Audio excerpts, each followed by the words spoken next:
கைலாசம் அழைத்து கொண்டு வந்தார்கள். கைலாசம் அழைத்து கொண்டு வர எல்லாருக்கும் ஒரு முக்கிய அறிவிப்பு. அம்மாளுடைய கதையானது முத்தாரம்மாளுக்கு தனி பிறவிதான். அம்மா அந்த அட்டகாடி 8 பேரோட சில புலவர்கள்லாம் பிறவி செய்தாங்க. சரி, ஆனா கோவிலுடைய நிர்வாகமானது அம்மா நம்மளை இந்த பிறவிதான் பாட வேண்டும் என்று சொல்லியிருக்காங்க. அவையா, அதனால யாரும் தப்பா நினைச்சுக்கிட வேண்டாம். ஆமா, ஏன் எல்லாரும் வந்து கலசத்திலையும் முட்டையிலையும் பிறவி செஞ்சுட்டு போனாங்க.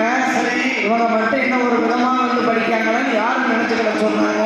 சரி, அவங்க கோயில் நிர்வாகம் சொன்னதை நாங்க படிக்கணும். ஆமா ஆமா, அதுதான் அட்டமகா காளி 68 காளியோடு ஆதி கைலே கிரிவர்மத்திற்கு அம்பிகையான பார்வதாதேவி அழைத்து வந்து தாயாகிய முத்தாரம்மா ஆதி கைலே கிரிவர்மத்திலே இருக்க இவர்களை யார் என்று கேட்க சத்தியானவள் சொல்ல அடுத்த சத்தியாக நான் அவதாரம் செய்தேன் என்று முத்தாரம்மா தாய்வா பேர் என்று சத்தியானவள் பேர் கொடுக்க பேர் கொடுக்க என் தாயாகப்பட்ட முத்தாரம்பியானவளைக்கு ஆக்கு மரம் அடிக்கு மரம் 1008 மரம் கொள்ளு மரம் வெள்ளு மரங்கள் எல்லாம் கொடுத்து இவர்களை பூலோகம் அனுப்புவதற்கு முன்னால அந்த முக்காட்டிலே வாழ்ந்து வரார்களே முப்புராதியர்கள் இவர்களை வளர்க்கக்கூடிய தாயாக அனுப்பி வைக்க வேண்டும் என்று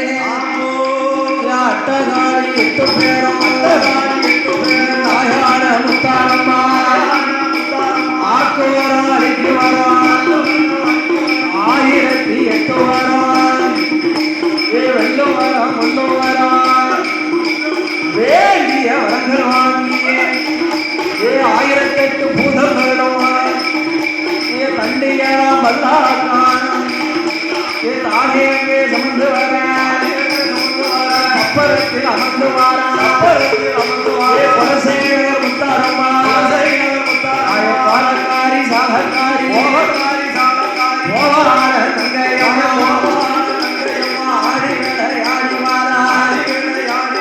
ஆத்தாளுக்கு முன்னாடி 1008 பூத படைகள் குலவ போட்டு அப்படியே குண்டு குண்டா இருக்கக்கூடிய மலையெல்லாம் வதக்கி அம்மா சப்பரத்தில் வருகிறார்.